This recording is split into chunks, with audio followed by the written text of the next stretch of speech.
In 2007, San Francisco led the nation in banning plastic bags. Since then, cities throughout the state have followed suit. Palo Alto passed its ordinance in 2009. San Jose's ordinance went into effect January 2012 and Sunnyvale's in March of this year. Now, Cupertino is the latest city to pass a ban on single-use plastic bags, which went into effect on October 1st. So why was now the right time for Cupertino?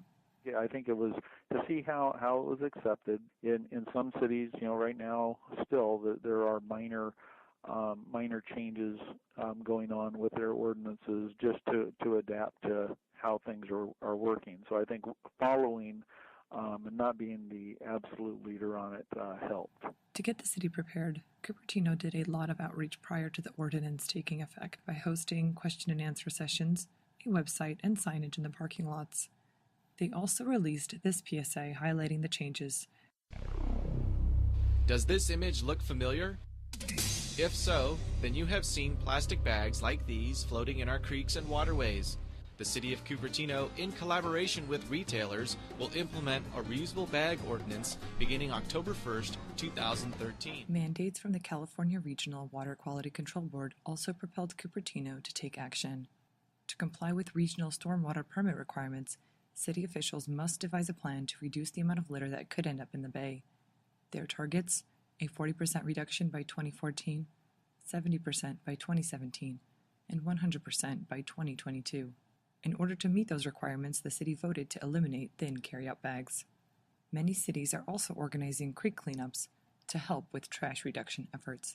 As the group that is responsible for getting litter out of creeks, we're down there and we're seeing it, and we were seeing not just the whole bag, but the even more problematic aspect of that kind of pollution, which are these bag remnants, just these shreds and these little pieces that are floating in creeks or getting snagged on trees, and it's really hard to clean up. Another place these plastic bags end up is at waste and recycling centers.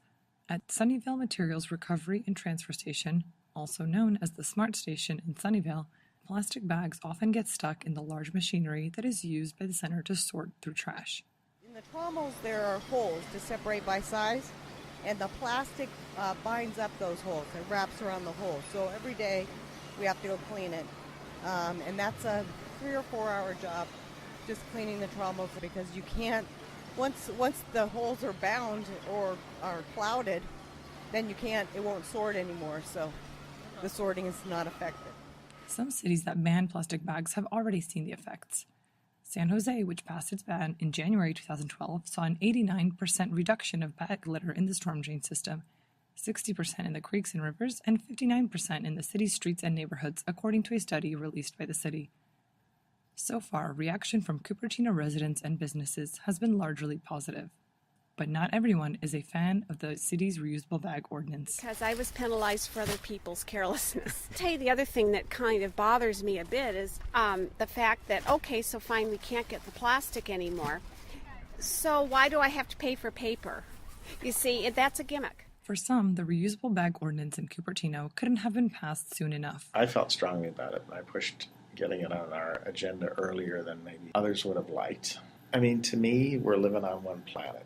And whether the bags are in the ocean and on our waterways from, the Central Valley or the Bay Area, we ought to simply figure out how to cut it all down.